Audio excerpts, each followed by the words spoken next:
day, good people, and welcome to Real Chicks Rock Presents Real Discussions. I am your host, Michelle Dosbert, and as always, I'm super excited to be here. Listen, we don't know what's going on with the weather out here in Atlanta. Yesterday was 61 degrees, high 50s, 61. Today it's windy. They got the winter weather advisory in effect. We had snow last weekend. We may get snow this week. We don't know what's going on. It's January. No, regardless of where you are, January is going to do what it's going to do. You're going to get all kinds of seasons and weather mixed up. And so just hunker down, buckle, fasten your seatbelts, and get ready, because that's what's going on for January. But I'm excited. I am always excited to be here with you on Sunday afternoons. You know, we are here every first and third Sunday. We start around 2 o'clock. We have the conversations, and so it's no different today. I wanted to welcome all the new listeners and just give you a little bit of background about what Real Chicks Rock is all about. We're all about creatively collaborating and connecting to raise awareness regarding issues that impact women by way of community service, public speaking, mentoring, workshops, and doing this platform. We have been having conversations like this since April of 2016. We are in 2025. So yeah, we are not new to this. We are just true to this. And I'm super excited and honored to have this conversation today. Today's topic is Atlanta's Voices and Views. Councilman Antonio Lewis, how are you? I am amazing today. Typically my answer is putting it together, right? Really? Putting it together. Really? Because you can't get too high, can't get too low. It's so many things always going on in your community, but I'm amazing today because it's Sunday and I just left church. Yes. And I took my niece. Yes. So I feel amazing today. You feel amazed today. There was a word in the house. The fellowship was good. The energy was good. It was the right place at the right time. It was a good Sunday. It was a good Sunday. You didn't want to be anywhere else but there at that moment. Man, can I tell you, before we got to church, Yes. we actually ran out of gas. No. And we got out one car and got in another car. Really? God is so good. Yeah, God he is is. so good. He's on time. That we were able to make Yeah. a short, it was less Yeah. than a 30-second walk to get to the other car. Wow. And we drove the other car to church, and we still made it to church before the pastor was able to speak today. And that was an amazing day. You seem like a person that's always grateful about stuff. And we're gonna get into that because I've seen you in a couple of spaces. We talked about that before we actually started, and we're gonna talk about that. Let me ask you, where are you from? Cleveland Avenue, Atlanta, Georgia. Is that Cleveland right? Avenue, Atlanta, Georgia. Growing up, I used to hear folks say I'm from Pittsburgh, Atlanta, Georgia, and it meant something. It meant something, yeah. And so now today, if you're from Atlanta, Georgia, you're from Cleveland Avenue, you can actually stick your chest out and say I'm from Cleveland Avenue, Atlanta, Georgia, because it's a different part of Atlanta. Yeah, and I represent it as best as I can. I try to make sure that your grandma is proud of me when she says my councilman is Antonio Lewis. So I want your grandma and your granddad to be proud of me. And you. This is awesome. Yeah. So it's interesting you talk about grandmother. You lost your parents at an early age, Antonio? God is good. Yeah. I lost my mom at an early age. Okay. God is good because that means my mom is always with me, right? That's awesome. So I lost her physically, but gained her spiritually, and I gained a advocate to God, right? Advocate to Jesus and to God, to the Holy Trinity forever. Nice. So forever, my mom is always with me. She's always telling God and Jesus, hey, y'all gotta let him slide. Y'all gotta help him. So that's why I'm moving so strong, because I know for sure if you got a mama and you know how much your mama love you, imagine that. My mama love me too. Yeah. And she with Jesus, she with God, because I believe in that. Yeah. And so I lost my mom at a early age, but I gained an angel. I gained somebody to help carry me through the trials I was going to face. Yeah. That's awesome. Yep. So raised by your grandmother. So you've seen Atlanta change, being that you're from here. So you've seen it grow up even more, right? Emerge. Tell me what it was like when you was a kid. I'm a part of every single resource that the city ever offered, right? Okay. So I'm a park and rec baby. I'm a Camp Best Friends kid. I'm a Grady's baby. And so growing up here on Cleveland Avenue, always living in the same exact house, going to the schools, keeping the same group of friends. I grew up with a real sheltered by a community way. Okay. Sheltered and raised by the entire community. Like the barber actually cut my hair free if I washed it. if I swept the barbershop on Friday. Wow. And so I was trying to be the first young man into the barbershop on Friday to sweep up so I can get my haircut. The pastor down the street or the deacon in the church actually taught me how to tie a tie before I went to my 5th grade graduation. Nice. Right? Nice. And so raised fully by and received by the community. By the community. And there's so many changes even on Cleveland now today. Doesn't it look a little different for you? We are growing. So We're growing. 2 different ways. Mm-hmm. So when I grew up, we had all the restaurants and all the car shops, and we had a booming economy right here on Cleveland Avenue. We had a McDonald's, the nicest McDonald's in the city of Atlanta. We had a slide you can slide down in. And so to see it drop when it dropped, and to now see shovels in the ground. If you ride down Cleveland right now, you're seeing us doing is breaking it down so we can rebuild it back up. We now have the nicest Church's Chicken in the city of Atlanta. That Church's Chicken, they burnt something down and they built it back up, right? If you see it, we've been able to reinvest in our fire station. We're about to have the nicest fire station in the state of Georgia, which means we'll probably have one of the nicest ones in America. And let's talk about some of this. What do you know what caused the breakdown for Cleveland? What happened? Because you said it was a place, it had businesses, and then things died. What happened? I mean, it looks like a third world country. Yeah, it does in certain spots. It's dark in certain spots, but we're trying to light it up. Part of what happened is intention.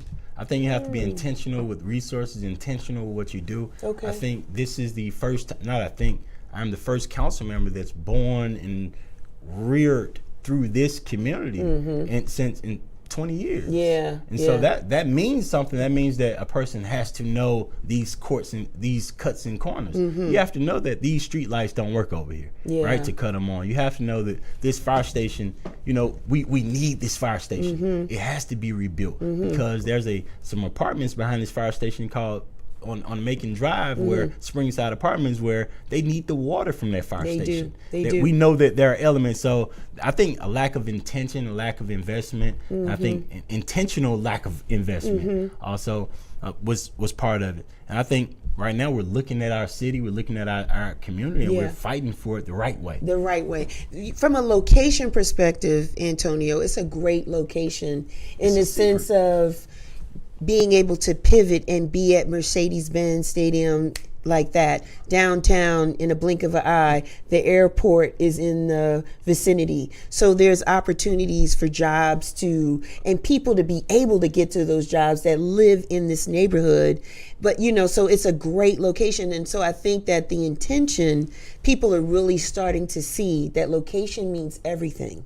Right? And being able to get to different things, to have that work-life balance is important. But we've always known location mean everything. Anybody over here, my family, I'm a 4th generation Cleveland person right over here. Wow. My family's owned homes over here, only home owners. So so my great grandfather bought the first home over here. He taught his daughters how to buy homes over here. They sold property to the government over here, to the airport, over here, and moved right down the street. So if you grew up over here, you grew up in middle class community. So I grew up with my grandma, but man, it was a strong thing. So I think that the intentional investment that we're getting right now, I think that having the community be loud about what they want. And the side note, we always knew we were close to everything. We're 7 minutes from the airport, 7 minutes from downtown. We got Porsche. We actually have all of the amenities right here in our district. You do. And we just need you to give us more right here, right now, because you can't have our homes. We own them. Like I bought the house I grew up in. I bought a house down the street from it as well. Awesome. My aunt owns a home over here. My cousin owns a home. We own this stuff over here, so we ain't going nowhere. So you guys have been practicing generational wealth while we were learning the term.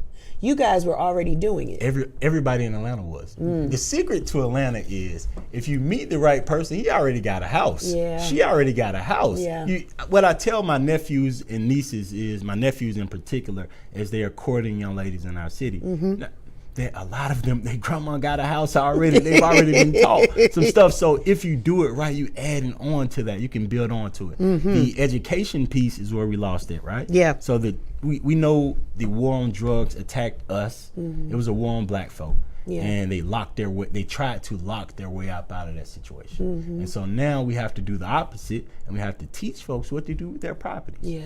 People are trying to, it's still hard to get our property. It is. You got to go through so much probate to get something in Atlanta. But they're trying to basically take what we own because think they can. And that's what I'm over here fighting for, to make sure we are educated, making sure people can keep their stuff. I'll tell you one thing I'm doing to make sure that our homeowners, anybody who's owned a home since before 2018, can get their taxes paid for free.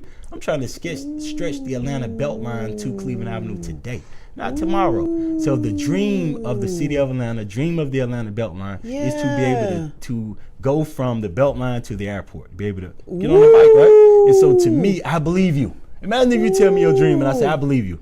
Give me my resource now. They have a resource around the Beltline Beltline tab that actually pays people taxes if you own the home over a certain amount of time period. Yeah. So I just want that right now. You want that right now, right here, right now. Yeah. So those are the things we're trying to fight for downtown to make some stuff happen for us today. That's a good fight.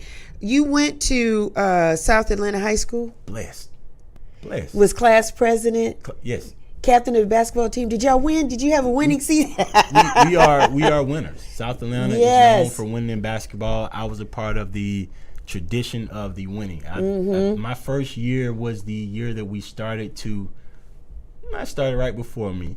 We won about 6 straight city championships. Nice. So no one in the city could beat us. In fact, sometimes the people we would beat in the city championship, for example, in 2005, my senior year of high school, we beat Mays High School in the city championship game, but Mays won the state championship. So they could beat. We run this discipline to win when they weren't running and gunning with us. They slowed the ball down on us, and they were slowing down our athletes.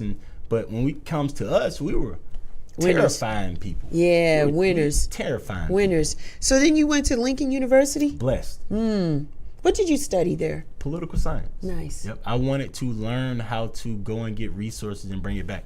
I thought I had interaction with my city council person when I was in my youth. Okay. The council person was Dr. Gloria Tinubu at the time period. She lived in my community. Her sons went to school with us. That's what council people used to do, right? Right. But that was a time period where it just stopped happening. But they went to school with us, not to other schools in the city of Atlanta, our schools. And so Tayo Tinubu was my friend. I used to go to his house.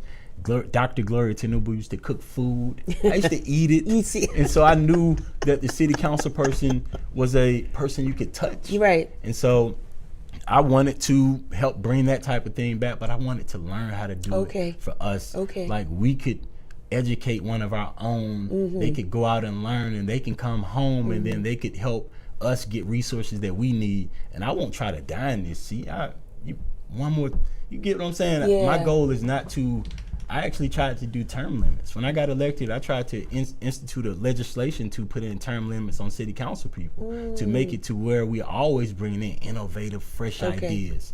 Because there's no limit on it now? You can, if you do it right, if you do it right, you can die in your seat. If you do it right. If you do it right. That means that the people want you, because the people are who elect you. Right. But I think that there always should be some change, because a person like me, I beat an incumbent because I had the knowledge and the skill to go and do it. But the incumbent had financial backers who wanted to make sure that she was there. So she outraised me fundraise-wise in the city. Right. But I understood politics enough to know how to raise money. So if you look at the overall fundraising accounts, I actually did better than her there too, because I built connections. But I majored in political science because I thought we needed one of us to learn how to do stuff that wouldn't trade on us. Right. There's so many different political spaces and offices that we don't know. So there's councilman, there's commissioner, there's senator. What are the differences? Is the commissioner just really engaged from the county perspective, or how does that work? Do you know? Well, cities fall within counties. Counties, right? So commissioners have, the commissioner of Fulton County will have 15 cities. And so they have, the city of Atlanta has 15 city council people. Wow. So they would have probably 5 to 15. I got you. Or 16 in any city that they may manage for their commission district, right? Got you. So the county commissioner's job is to take care of the health and well-being of the county. Got you. So that means they provide that's why you hear a lot about the city of Atlanta and the Fulton County Animal Protection Services. Yes, right? yes, So they provide our animal protection. So you hear a little about Grady Memorial Hospital and the Fulton County Health Board. They go through through the county. You hear a lot about the houselessness issues, they're all supposed to be handled and managed by the county. Gotcha. Everything Gotcha. that's health related will go through the county. The city of Atlanta has been so fortunate and so blessed that we ballooned and blossomed into a major city. Yes. And we also have hearts for our people. And so we see struggle and we see ways in which we can step in. And so we've built certain things like a city jail.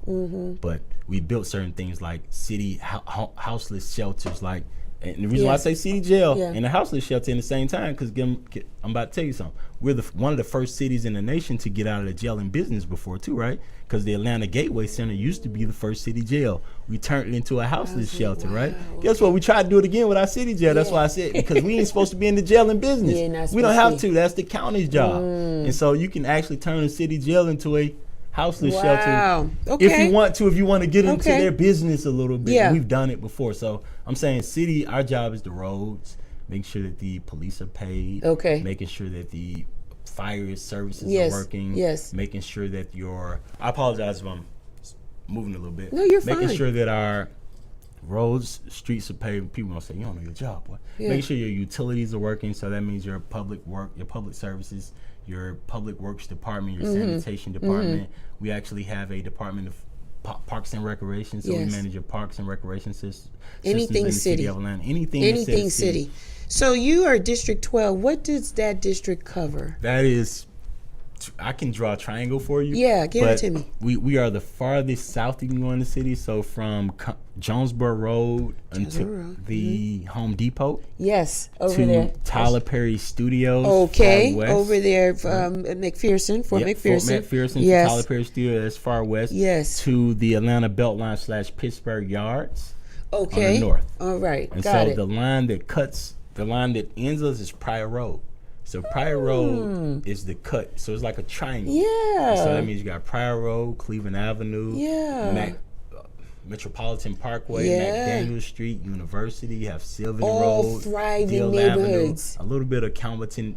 And so in all thriving, strong neighborhoods. Yes. You have Polar Rock, you have strong traditional neighborhoods. Yes. You got Joyland, and these are a couple of name changes because Metropolitan was Stewart Avenue when I got here. It was Stewart Avenue when I was. It was a thriving Stewart. Can I tell you one of the biggest issues with Metropolitan and redlining in the city of Atlanta? Metropolitan, we wanted new car dealerships. They gave us used car. There is a lot they of. gave us different kind of clubs than they got on the north side. They of the sure city. do. So Metropolitan is the same thing as Northside Drive. Yes, same it street. is. Same street. It Same sure is. exact street. We take it to go into the city. Do you know that it's still Stewart Avenue for one split second? Where's that split second? Right before you get into Northside Drive. So as you drive down Metropolitan Parkway, right before you get into the cut, at the pizza spot, it is Slim and Husky's Pizza, which is good pizza. If you right into that cut, even the road isn't as paved. Right. The road even looks a little different. There's actually a different street right there. And that's Stewart Avenue. Then you go back into Northside. Wow. Yep. Was that intentional? No. No, they just missed it. I don't know. I wasn't there. I don't think that they meant to do. It's intentional that one is Metropolitan, one is Northside Drive. Yes. It's intentional that, so a lot of things aren't. It's intentional that they had to split them, but I don't know if they meant to leave fingerprints like that.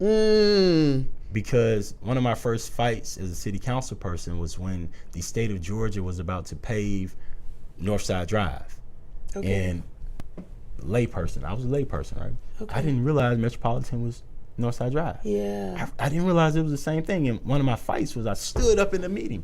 The ATL Department of Transportation chair, he'll tell you, he was with me. He's on my side. And they weren't against me. No one was against me. I stood up and I said, why are we only paving Northside Drive and not the entire thing? Yeah. And what we had to do as a city is pave the entire Metropolitan Parkway. We took our own funding and paved a state road with the anticipation that the state would pay us back one day. That's what the city, that's what our mayor, that's what our Atlanta Department of Transportation did. Because my fight was, hey, Metropolitan is the black people. That's us.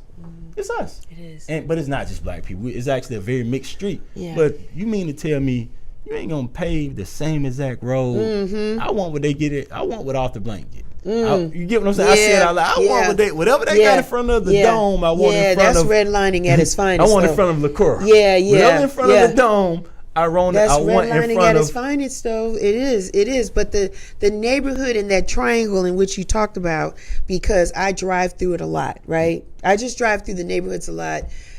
There are co-oping spaces, right? I won't name the business, over there in Adair Park, which is right off of Metropolitan. There are businesses, restaurants, barbecue, different things. And when you go into these spaces, the people that are there are no longer just black and brown people, right? So there's diversity in the triangle in which you speak of in your district.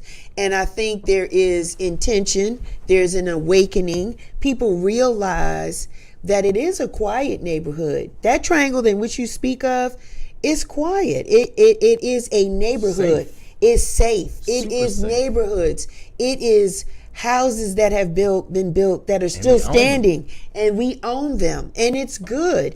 And the location, care about our yards. It's a great location to just be. So I've seen, definitely since COVID, but I know the conversations, Antonio, happened like 5-10 years prior before we actually see it, that the neighborhoods are changing, that it is very multicultural, becoming multicultural and different races. What if I disagree a little bit? What if I add something? Go ahead, go on and say it. This is your show. This is your hour. I want to add something to your thought process. Go ahead, say it. What if those streets have always been that way for 60, 70 years? I didn't notice it. Why am I noticing it now? What if I tell you that because maybe we're investing a little bit different. Okay. So the Southeast Point, Hateville. Yeah. Yes. That's my street.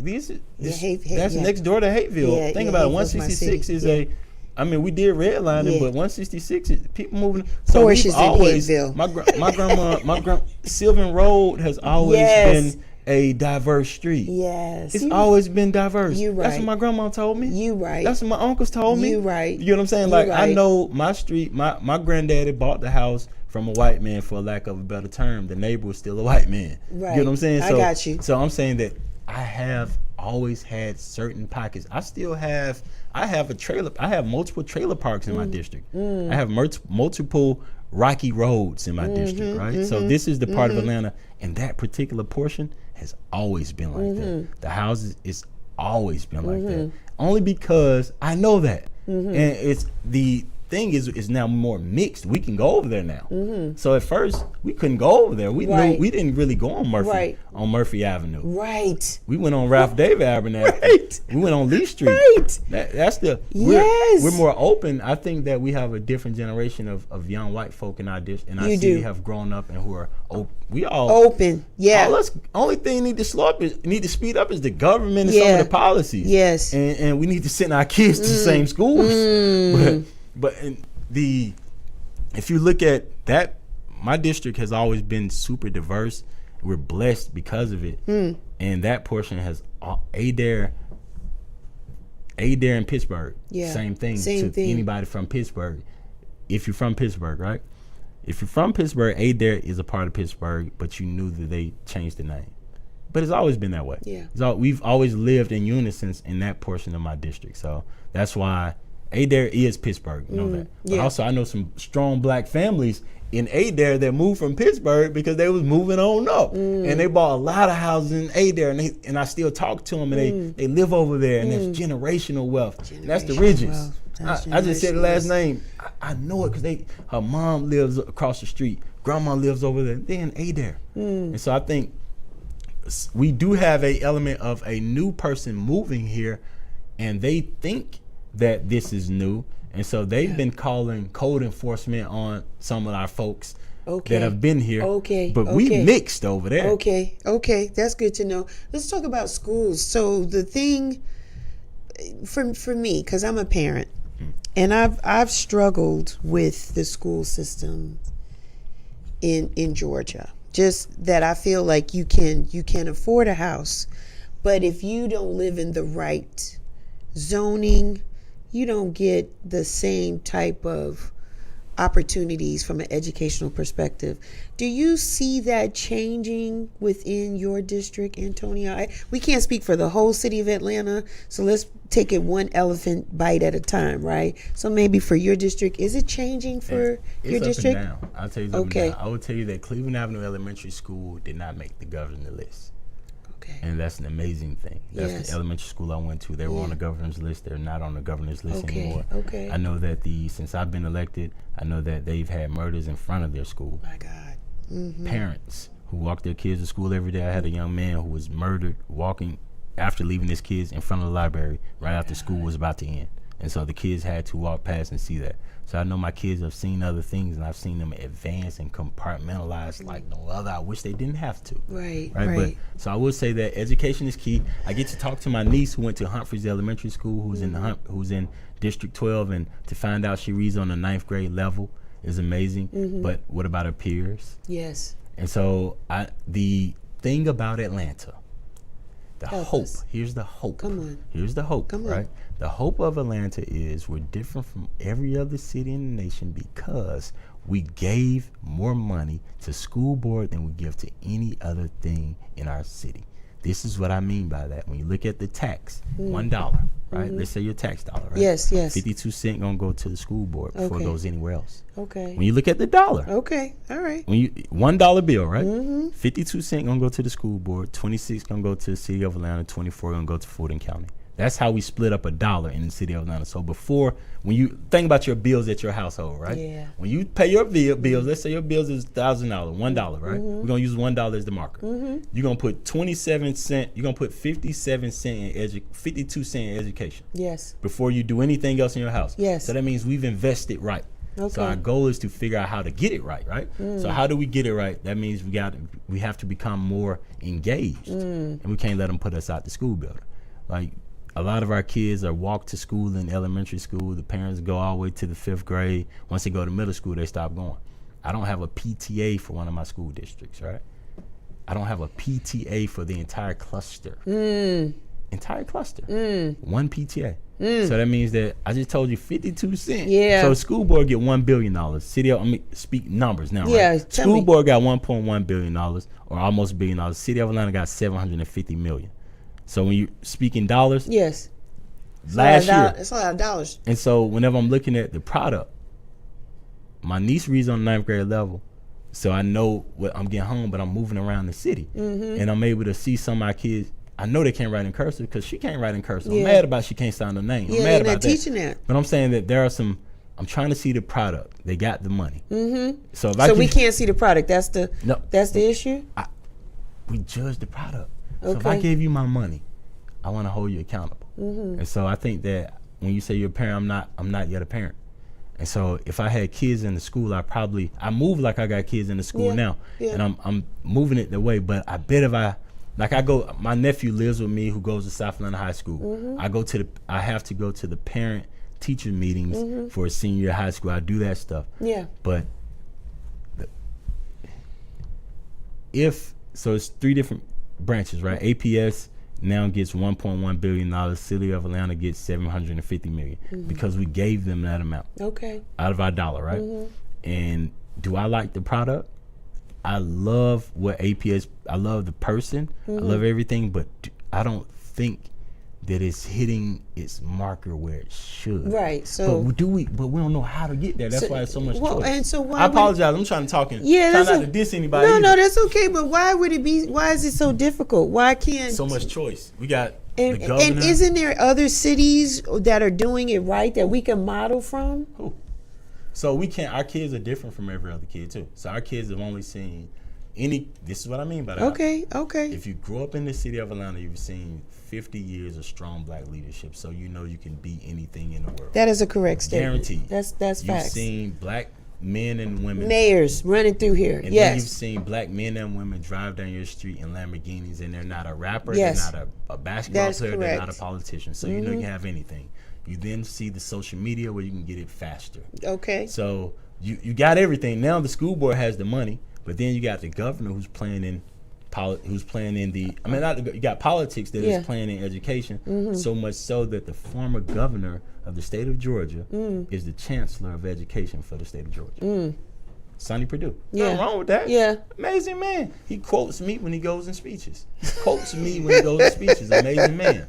Amazing man. That means he's open to his ears. He's open to things. I said a poem to him because I'll read it on here too. Amazing poem that I think about I read at least once a week. I used to read it every day. I read at least once a week because I think about it when I think about the black young man, black young woman in the city of Atlanta, right? But he quotes me when he goes, but you got politics involved in education, so they're trying to teach to a test. Then you have the $6,000. The parents can now apply for a waiver of $6,000 to take their student to a private school. Yes. So that $1 billion that we given to the city of Atlanta, APS, now they can take their money.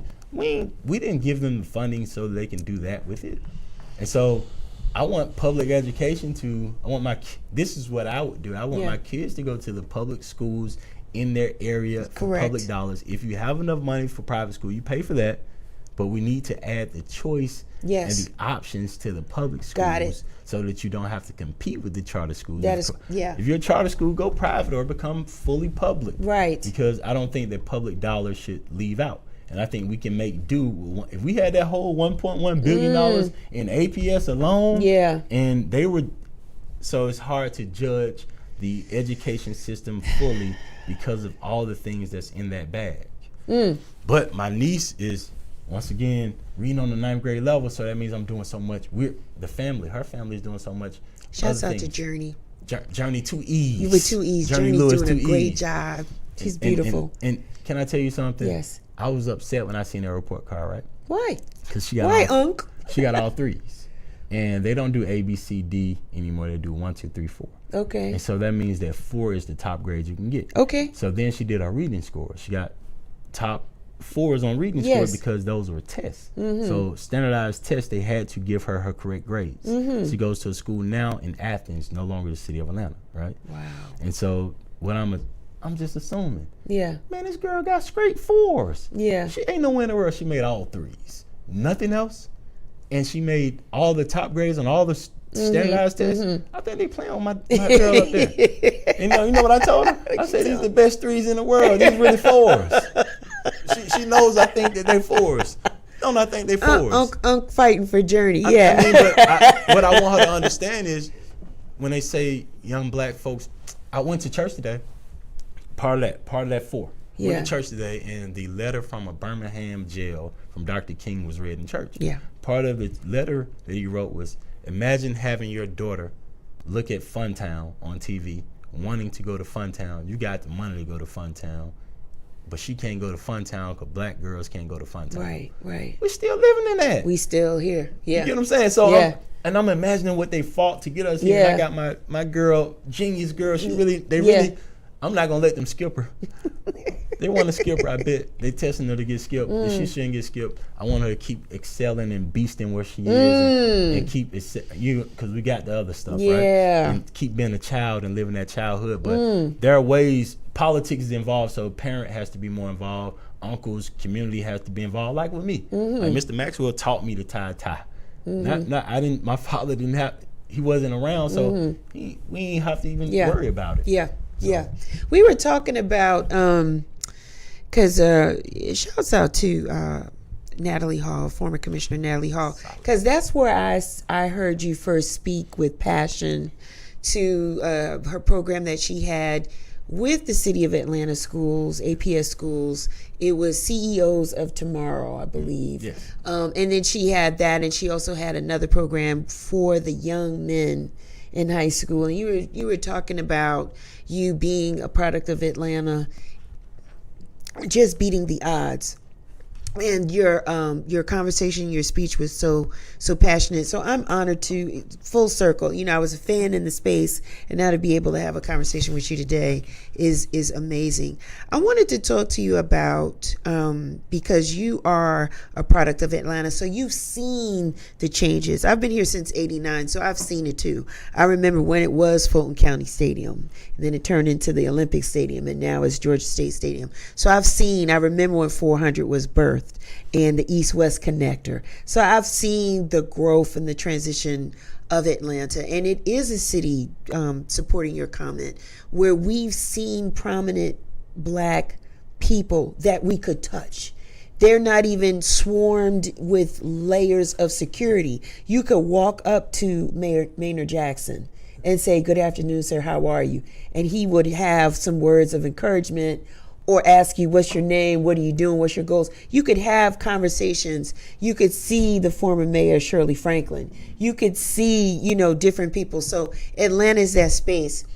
But I think what happened, Antonio, over the past couple of years, because I didn't see it as much before, now it's really in your face on every exit ramp and corner, the homelessness situation, or people that don't have a home. I don't know what the proper term is. I know they may not want to be called homeless, but they don't have a place to stay at night or every day. And so as a councilman, what would you like to see change in that pocket? Because it's not just downtown Atlanta. It is on Cleveland Avenue. It is whether you're going north or south, you have somebody asking for something to eat or spare change. It is all over your triangle. It is hitting different components of your triangle, your District 12. What would you like to see, or what would be a plan in your mind and your heart to help maybe mitigate that situation? There are multiple things we could do. Okay, sir. And I would say that it did hit Cleveland Avenue hard, and it hit me hard. Cleveland is Amber. hard. Yeah. I went to school with Amber, and it's a houselessness. Okay, there's no houses. Houselessness situation. Okay, right? houselessness. So they would call themselves houselessness, right? Okay. And so our houselessness situation, I know Big Girl, who is also on Cleveland Avenue, and they both have tents. On Cleveland Avenue. Yes. And I've worked with a young lady named Princess or Latoya Watley, who works with the city of Atlanta, works with a program through the city of Atlanta that is actually helping both. And what she told me, because she calls me when she talks to Amber, who went to high school with me, and so did Latoya Watley. Wow. All three of us went to South Atlanta High School, and so full triangle, right? Yeah. Because the one person when you get off the highway on Cleveland Avenue 75 coming south, her name is Amber. Wow. She has a dog right there. Yes. That's Amber. Yes. I went to high school with Amber. Amber's about 2 years older than me. Wow. And so Amber will not leave her dog. She does not want to leave Cleveland Avenue. Wow. Amber grew up in Springside Apartments. Yes, sir. And Amber used to live on the Rocky Road. And so Amber house burnt down. Amber's been there for a long time right there where she is. Latoya Watley is working with her. We tried to actually help Amber go to a houselessness shelter. Yes. Amber did not. She couldn't take her dog there. So she couldn't take all of her stuff there either. Yeah. And so she legit just wouldn't go. So Latoya called me and to make sure she called me her first interaction, every interaction, because when you talk to Amber, the first thing she said, the councilman sending me some help. And so what Latoya's working on right now with her is finding somewhere for her to go. That's the process. I wish it was easy. Yeah. Can I tell you what I wish? Yeah. Tell me what you wish, Antonio. I wish I can buy the hotel on Cleveland Avenue, the blue one, and I wish I could turn it into a houselessness center. And I wish I can give a person $600 a month, or I can give a person universal basic income. Come on, sir. Until they get themselves on their feet. And this is all legislation I've tried to pass as a city council person. Yes. And so that's what I wish I could do as a city council person to help fix it. I wish I can buy. And so we're doing it in increments around the city. Yeah. But I wish that's how I could address it directly, because we do have a houselessness situation that's hit us. So right now, Latoya Watley is working with Amber Gray, and she's working with Big Girl, who's not, I don't know her name. I apologize for not knowing her full name. Okay. Her full name. But Amber Gray is so we're working directly with people to help them out. But here's what else we did. Right here, we have a mental health crisis going on in that area. Yes. And so that's part of, when I talk to Amber, I know it my whole life. And so I know that right now she's not the person that I grew up with. Not the same person, not even close. So I can identify it immediately. So what I fought for since I got elected and was now here currently built, because the city can't get it. Once again, different branches, right? Yes, sir. So I had to they wouldn't even let me, I can't say that online.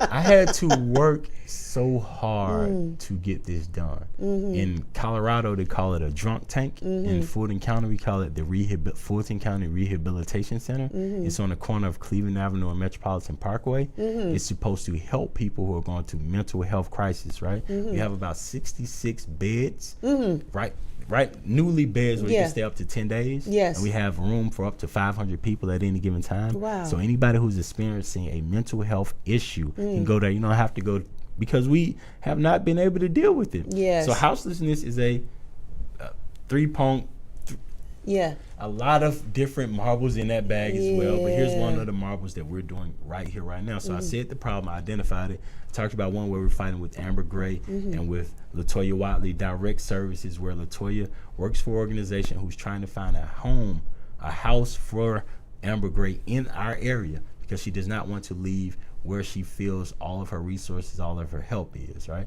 So she's working with her on that. She's helping her clean it up. But at the same time, I've worked with Fulton County, the state of Georgia, and the federal government to put $20 million and rehabilitate Oak Hill Academy into the Fulton County Rehabilitation Center. So that's right here in our district. Yes, it is. So we do have the issue in our area, but we can fight the issue better than anywhere else in our county, right here. So the issue is probably the smallest in my district than it is downtown and other places. Yeah. But I fought. Do you know one of the biggest issues with getting that building? What? People didn't want it in their community. They said, not over here. You know what I said? Yeah. Let me go talk to the people.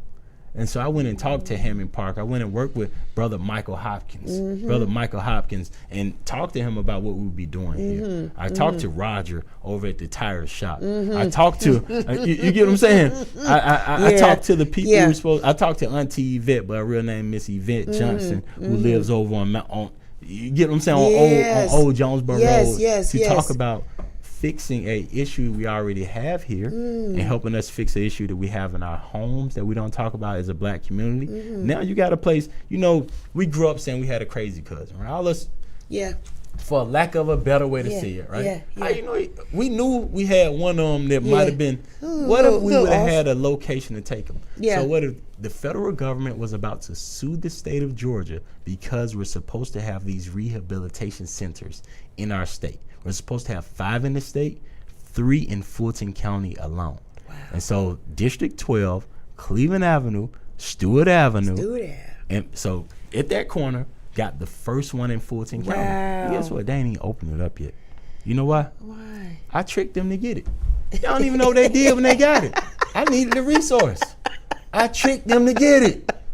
Well, I told you I went to school for political science, right? So most of our elected officials around us didn't go to school for political science. Right. So this wasn't that. They might tell you they focused on this their entire life, but they didn't go to school. They don't know. So you got something up your sleeve because you know. That means I studied this. You studied this my entire life. I worked on Capitol Hill in Washington D.C. Yes, you did. And not how many. That's the Super Bowl for politicians. I worked in Iowa at the Iowa caucuses. Yes. I was a caucus director, so that means I counted the numbers, right? And I'm not from Iowa, so I know it's a trick. I don't believe in the Iowa caucus because I know anybody can go in there and say any number. Wow, listen to some of this. So imagine I know and wow. I'm from over here, right? I grew up in the house with my grandma. We lost that house. I bought it back. So imagine the fortitude I had to go and buy that house while buying my wife a house too. And so I'm not going to let them play with us in politics. I made them give us, the federal government was about to sue us. We got it over here.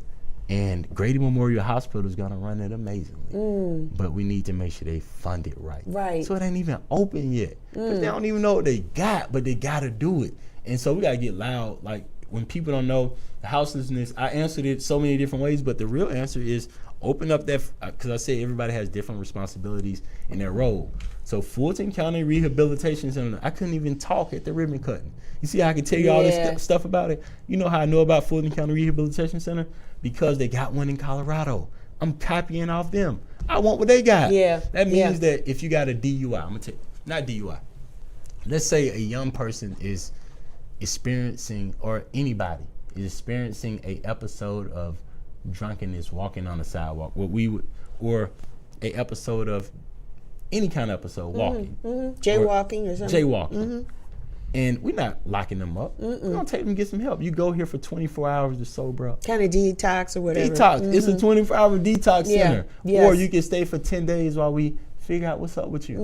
And then we work with what's going on. So this is us working on us.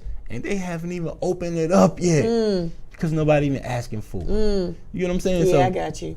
I got you. But I'm working as much as I can to get resources. City of Atlanta also has one more thing with because I started off by saying, when you talked about houselessness, I talked about a houseless center, the Gateway Center. I talked about the yes, jail. yes. We're also turning our City of Atlanta jail one floor into a PAD center. And so that means that if a person is experiencing some of the mental health experiences, they can also go there. Okay. And so we have two in the last 2 years, and man, so much backstory. They weren't even talking to each other. They didn't even know they were doing it at the same time. I did though. It's okay. As long as we get the resources, the help that they need, that's what's important.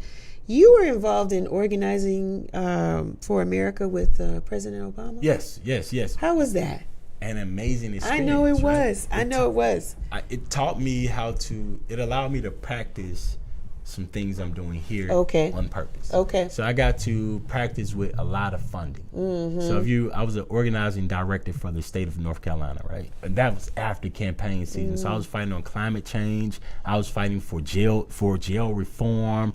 Those were my two largest things, climate change and jail reform in North Carolina. So they was experiencing things that we weren't. And they had a Democratic governor. And so I was organizing people in churches, organizing people in Boy Scout and boys clubs, anywhere we could go. And I was receiving funding from President Barack Obama's campaign team to do it. So I had the resources and the funding to do it fully. I've not only done it in North Carolina, I did it in Denver, Colorado for him. And so he allowed me to run an entire county in Colorado for his re-election campaign, Colorado is known as the most diverse county in America. Really? It looks like America. It's like Colorado is what it's supposed to be.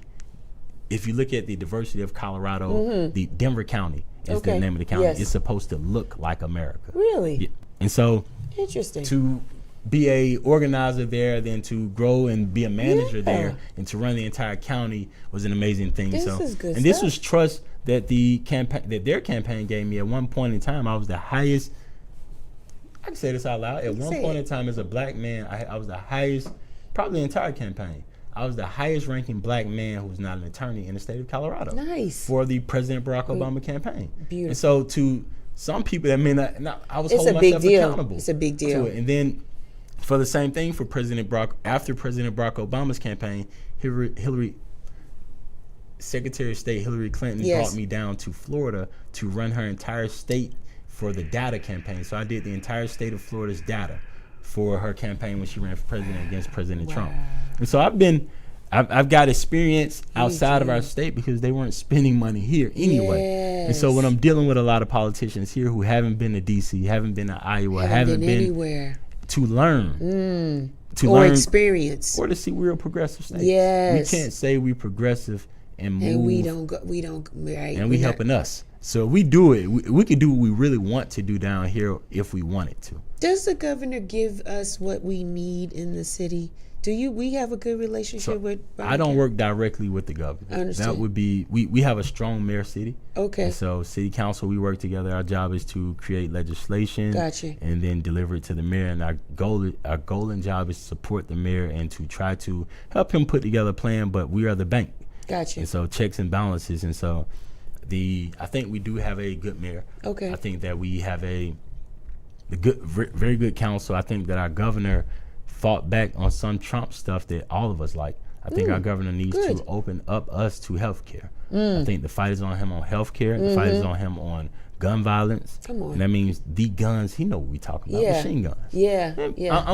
I got my gun license. I'm a Georgian. And black women in Georgia like they men to protect and provide.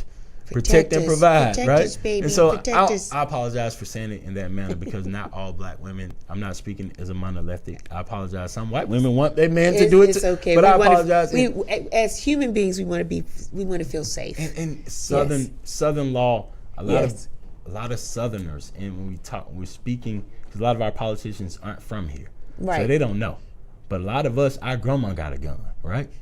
And so we understand that we ain't trying to take your guns from you. We're trying to take them. Guns that do those from you that mass killing a lot of people. We're trying to and the government. We're trying to put in background checks. We're trying to put in bring the gun license back. I'm proud to be. You know how proud I was when I got my gun license. I had my gun license too. I still got it. And it's a badge of honor. It means that I did it right. You did it the right way. It means I did it right. I had mine too. And to me, and I show it because I know it ain't. It's the older one. It's the old one. But I still have mine was laminated. It was so thin. It was like Like it was real super thin. So, We're going. so the governor, I think he has to be open to a conversation on that. And we ain't talking about eliminating all your guns. I think on healthcare, he has to expand Obamacare. He can't get mad at it because it's Obamacare. He has to look at it and say Obama cares. With the S, right? And quit tripping, right? Quit tripping. What are your thoughts, Antonio, about the administration that's going in office tomorrow? I trust my pastors, right? And so when I go to churches, what they see is, went to church today, we talked about it, right? I'm trusting my pastors, and a lot of our pastors are saying a lot of the same stuff. That means I'm trusting institutional knowledge, I'm trusting experience, trusting people that have seen a lot of stuff. I am an elected official, which means public servant, which means I listen to a lot of people cries. Pastors hear more. And so they talk about the sinister wind that is coming. And I try to add some of my own stuff to it. And what I would add to it is, and they also say not to be scared because we trust God, right? I trust my pastors, and we trust God, because when we put everything in God's hands, and we are in God's hands, so that means that nothing can happen that's, you get what I'm saying? So we trust him, and sometimes we need to see it. So pastors are saying they showed us what Trump can do. We know we can survive him. We can survive him. And they showing us again. And so I think right now we have to save our money. We have to focus on local government, local priorities, and we have to take care of our local stuff. I'm glad that we talked about how diverse our community is, because my generation, you and her, we ain't tripping about a lot of stuff that our elected officials, our leadership is 90. So their generation's seen things differently.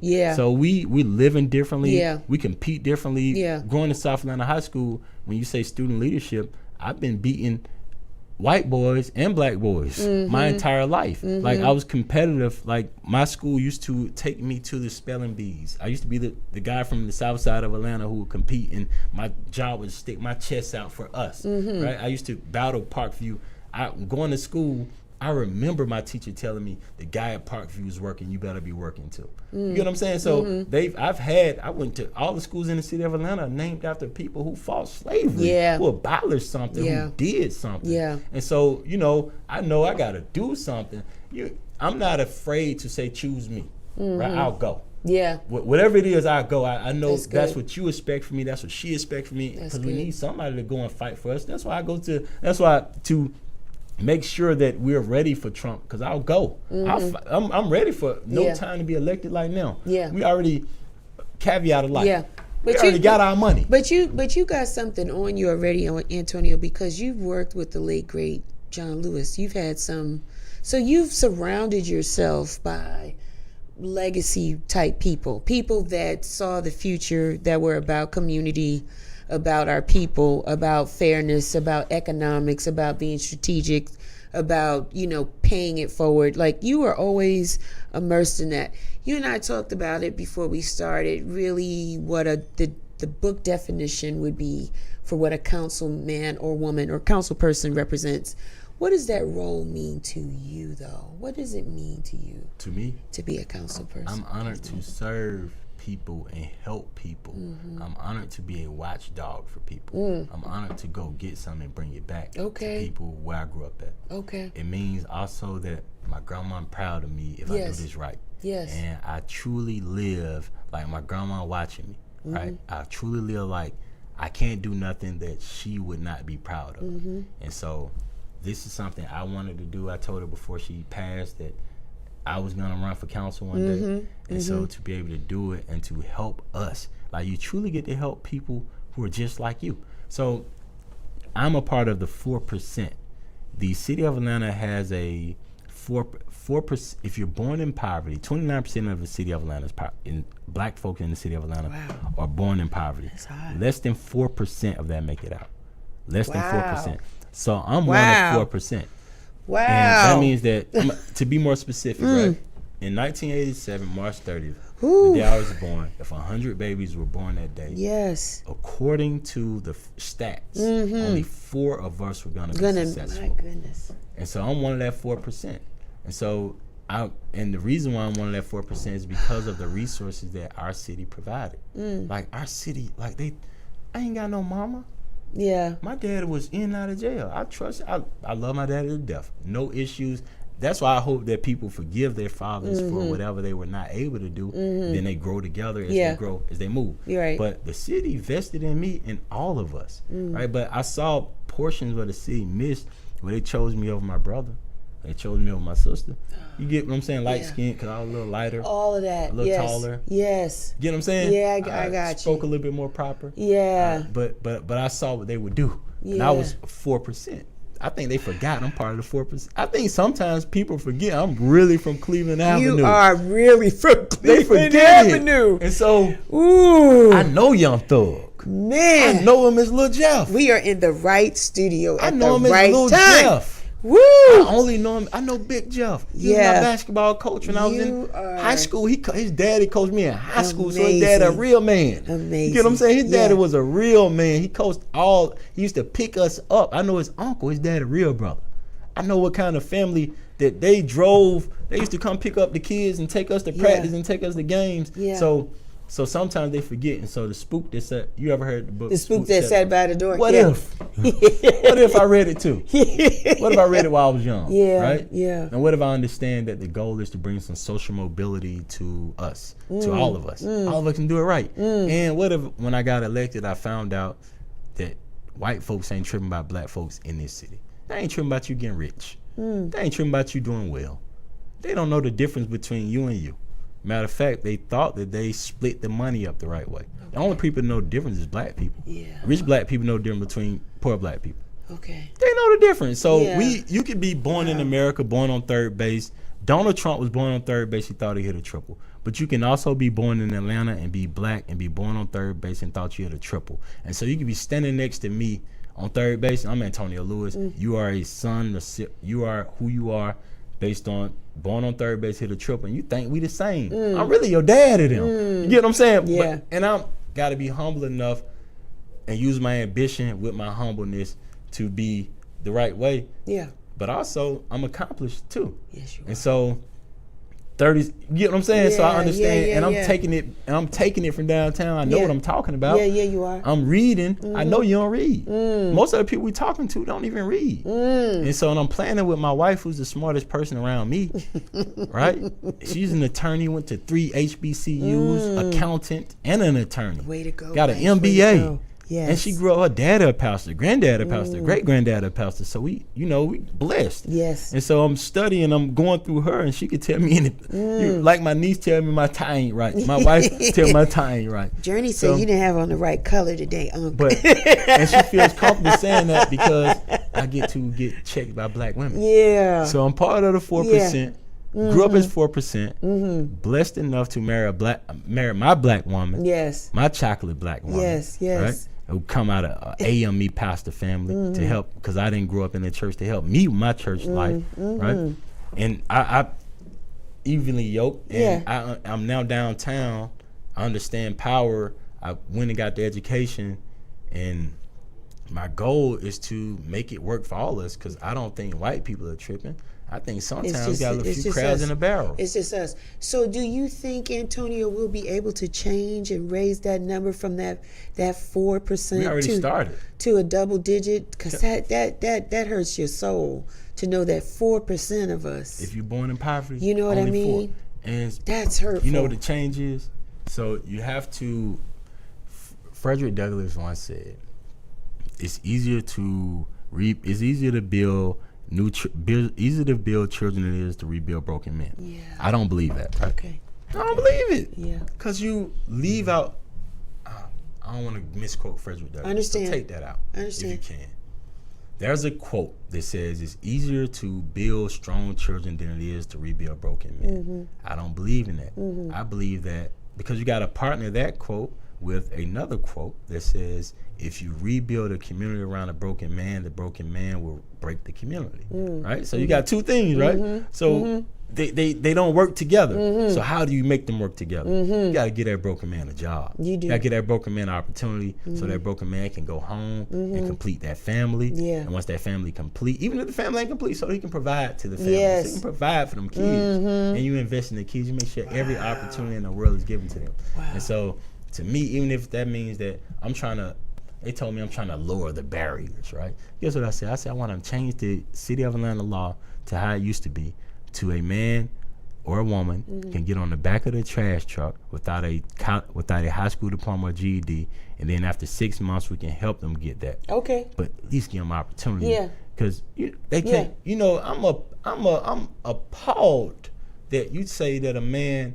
that went through all this stuff in our city and got locked up at 16, because I'm always going to say got locked up at 16, 17, because that's when we let them go to jail. Then we kept them till they was 19. They didn't go back to school. They didn't get their GED. They don't got that in school. They actually kept them 10 years. Kept them till they was 24. Right. And so you mean to tell me they ain't good enough to get on the back of our trash truck? Right. What they going to do? Right. They don't want to go to McDonald's. Right. They don't want to. I apologize. I'm sorry they don't want to do that. And it's hard to do that for that price when they can go do this. And so the back of the trash truck is the best job for them. And so I think that you rebuild the broken man, help fix him, fix the patches. It might not look how it's supposed to look when help put it together, because the most successful man in my family was the man that worked for the city. There's dignity when you work. Man, that when man you was can good. bring home a check, when you He had can a pension, provide a 401k. there's He had a dignity. house. That man had a I remember he had a 4-wheeler. I still remember my cousin got a 4-wheeler. There's He's my dignity. cousin, not my uncle. I remember he got a 4-wheeler because all the little cousins went over to his house. He was probably 28 when I was 10 or 12. Yeah. But I was like, what did he do? Yeah. He worked for the city. City work. Yeah. And so Yeah. I think you have to build both of them at the same time. Yeah, there's nothing working on wrong with a city job. Man, it's a good Nothing man. wrong. You remember the TV shows? Konak from A Different World. A girl was in there. She had to check her friend. She said, there's nothing wrong with a city job. And I'm like, she's right. I went to college. You got to leave Atlanta. It's hard. So you born in all this, you see all this strong stuff. Yeah. You got to leave it to understand what you got. Yeah. So that's my blessing, right? I left. I was gone for 10, 12 years traveling. I traveled 200 days a year for work. Blessed, right? I made good money. I've been making 6 figures. That's what I told somebody. You gotta say it out loud sometimes. I'm making 6 figures at 25. Come right? on, sir. Working in the labor movement and working in politics. Yeah. And coming from nothing. Yeah. So Come on, 4%. Because at one point, before 25, if I was 2014 when I started making 6 figures. Okay. But before that, I only made $750 a week, $350 a week, because I was willing to go on. Sometimes I was living in different people's home. It was called supporter housing. Wow. Actually, people, if I didn't do it, I wouldn't be where I am today. And actually, I shouldn't have been afforded. I shouldn't have done it because it's discouraged. Like, how do you convince a black boy from Atlanta who see people with things? I like Louis Vuitton too, right? Who see people with things to sacrifice with the understanding that delayed gratification is real. So how you convince me to go to Colorado for $750 a week, and you know how much rent, and you tell me I gotta live in somebody's basement, and I can't bring my girlfriend by, I can't stay out too late. All I gotta do is knock doors for President Barack Obama. That was the sacrifice I took so that I can come home and lead the right way. So, well, thank you. Yeah, Thank you I for know I your just sacrifice. went into a few things. No, not just for that. No, because not for that. Not just to come home and lead. Because I know for sure they stopped caring about us. Like I went from knowing city council people to not meeting them. I went from knowing the mayor, to not meeting mayors. And I went from knowing these folks and knowing that, and whenever I knew that the resources were downtown, I know that, like whenever I say you can be born in Atlanta on third base and hit a triple, I know that if the man is the white man, or in any other state, any other city, they would say the man is the white man. If the man, even if in Atlanta, if the man with the money is the white man, he puts the money in a pot. He's not tripping about what happens to the pot. Right. The pot is being ran by certain people. If the pot in Atlanta was ran by black people and they kept all the money on one side of the city, and so when you get off the exit on some sides of the city, they still black. They just look different. The money's in the same pot. So what I think is white people in Buckhead like, man, why y'all tripping? We gave y'all the money's in the pot. And I'm like, no, they ain't the same black people. I'm like, no, man, they ain't the same. You know, like, they thought they hit a triple. They thought they supposed to have it. And they forgot they're supposed to spread it. They ain't give us that much, y'all. Yeah. You get what I'm saying? They ain't give us that much, y'all. And now I'm coming back, and I ain't mad. I ain't even mad about what you ain't doing in the past. Yeah. I'm talking about, like, we want what y'all got. And I ain't saying what I want with Buckhead. I'm saying I want what Cascade got. Yeah. Imagine me saying that. Yeah. I want the same bus stop outside of my school that that outside South Atlanta that Mays got. Imagine me saying that. Yeah, and that makes sense. What can we do as voters? What can we do to help in your charge and the goals that you have? What can we do better as voters? Get loud about what we want. Know I'm the choir. Get loud about what you want. Know I'm the choir. Okay. I am the choir because I chose to be over here. Yes. I ain't going to. I know I'm gonna get buried. You're gonna bury me at the end of Jonesboro Road, right there where my grandma at. But can I tell you something else? That's a great cemetery. That's the same place Dr. King was at first. Same place John Lewis is. Same place Hank Aaron is. When you go to my grandma's grave, you gotta walk right past Hank Aaron, right past John Lewis. I see them all the time. You know what I'm saying? So I'm telling you, that's the historic cemetery to me. There. That's the one Dr. King was at. Yeah. It's a blessing to be buried right there to me. So I'm saying that that's District 12. That's 12. You know what I'm saying? The airport right there. So I'm one of them people that don't want to leave my neighborhood because I left it for so long, and I want to make it so much better. I want to live, work, play right here. I want to be able to bring those resources right here. I want the Beltline right here too, because it ain't number sidewalk, so that means we get sidewalk. You know what I'm saying? So I am open to that, but I want them to open up the checkbooks. Like, I like universal basic income. Yes. I want it. Yeah. Like, let's go find 1,000 people, and we can be specific. Let's ask the businesses in the city of Atlanta, like they do in Alaska, like they do in other cities and other states. Let's ask them to put in their portion that they're supposed to. Not all of them, just the business portions. And we do taxes already. Let's get these folks $800 a month, $1,000 a month. They're doing it already in certain parts of Atlanta. We're doing it on Boulevard already. Councilmember Amir Faroki, this is something he did the moment he got elected, something he worked through the city with. So you got to have the appetite of the people involved, the powers that be to do it. Something I've been asking for since I got elected. One of the things I asked for. I ain't asked for many things because I know for sure if you give and I was being specific, I want to give it to single mothers. Specific, my fault. Like, because I want to give that man a job. I promise you I want to give him a job. I want to give her a job too. But the child is in the house, I want to give them a check just to make sure that's okay. I want to cover something. So about $850 a month to $1,000 a month. You can give a $500 a month. Yeah, that works. I want to guarantee anywhere from $500 to $1,000 a month for 2 years. Let's watch that, and let's give her a little coaching. Let's give her a job. We ain't gotta give her a job. We got my district already got companies. Just take her to a company. You get what I'm saying? Or let's put on the back of it. Let's put in parts and rate. Teach her how to cut the grass. Teach her how to sweep up this. So to me, you give her that for 2 years. Let's put in, because the way life should work, if a person is in the 4% still, the way it should work, we should be helping them out. So I know you got to go. We put them in there for help them get some affordable housing. So that means that based on income. So that means, because we don't do real affordable no more. We used to do government housing. Government housing today, can I tell you what it would look like? What it look better like? than anything you ever seen. If we were to do government housing today, because you would demand the utmost, the best stuff from your government. So imagine what we would do. And it'll be free. Imagine what we would have to do. So that means we ain't gonna do that. But I would like to.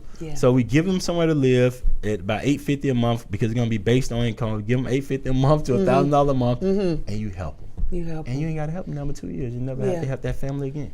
So that's my utopia. That's my beloved community on this Dr. King Day. But I appreciate you. I apologize that I went into those tangents. No. This was good. This is good. Somebody like you deserves a platform like this where you could talk and express yourself, because again, we have questions we don't know.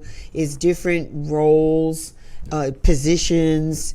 Atlanta is a booming metropolis and city. It's different than it was 5, 10, 15, 20 years ago. It is changing. More and more people are coming. And so we just need to have clarity on what does that mean for us that live here, that, we pay taxes, we vote, the infrastructure is changing. How can we all benefit? And it's not one dimensional. It can be all dimensional, if that makes sense. Beltline, TAD, they're supposed to pay your taxes. So when you say 89, I want 87. That means you Atlanta. Can I tell you something? You're supposed to get your taxes paid. So we built something. You're supposed to get your taxes paid. Or at least a portion of them paid, because we built a city, we built a space that you can come into and make a lot of money at. Gotcha. And we're going to invest in it. So why not invest back into that community? Supposed to get my taxes paid. If you live over a certain time, they making all that money by you. Yeah. They selling property by you. They doing the stuff they doing in other cities. Supposed to get my taxes. They doing it already at the Beltline. They just you don't live none of they gentrified that area. Sure did. Vine City got gentrified, not District 12. Man, back in the day it got gentrified. Yeah. But we don't. Not enough of us live down there to receive those I benefits. know. But people are receiving the benefits. But yeah. I want some of them. How can people find you? How can people reach you and find you? What's the best way? Super easy on either via email. So city council email website is ANLEWIS at AtlantaGA.gov, AtlantaGA.gov. Okay. Or otherwise, Instagram at Councilman Lewis. Oh, right. Councilman Antonio Lewis Instagram, or you can get my personal Instagram, Antonio Lewis ATL. I'm always on there. My Twitter. I stopped tweeting when Elon bought it. I stopped tweeting when Elon bought it. Okay. I did 1 or 2 retweets since when some really good friends of mine post me. So that's Killer Mike posted me one time. I did a retweet. What's up, Killer Mike? And when my wife posted me one time, I did a retweet. Other than that, I stopped. So this is not new to me. When he bought it, I stopped it because I looked enough into him. Like, I don't drive a Tesla. I ain't give him none of my money.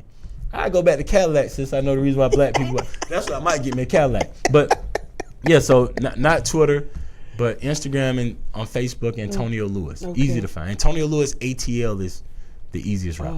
Awesome. It was a pleasure. Thank you. It was a pleasure. You are a wealth of information, a lot of good experience and energy. You're doing good for your district. District 12 is honored to have you. Thank you. I don't think I'm in the district. I'm in Hateville. Man. I missed it by a hair, didn't I? Can I tell you what? Can I tell you? I missed it by a hair. When I got elected, Buckhead City was trying to happen. That means a portion was trying to leave Atlanta. Since I got elected on the south side, people have tried to come into my district, which means the folks down here are working hard. Yeah. Awesome work. Keep up the good work. Thank you. Appreciate you. Listen, you guys know me. You know where you can find me. I'm Real Chicks Rock. I'm everywhere. I'm on Instagram. I am on Facebook. Yes, go to the website, realchicksrock.com. We got some merchandise out there. Subscribe. Like, subscribe, hit the bell, notify so you don't miss one of these episodes because you know you need to have it in your life. I want to leave you with this. Frankie Crocker would say it all the time when he ended his show, WBLS up in New York, when I was a kid. He would end out his show by saying this. May you live to be 100, and I live to be 100 minus a day. So I would never knew that beautiful people like you had passed away.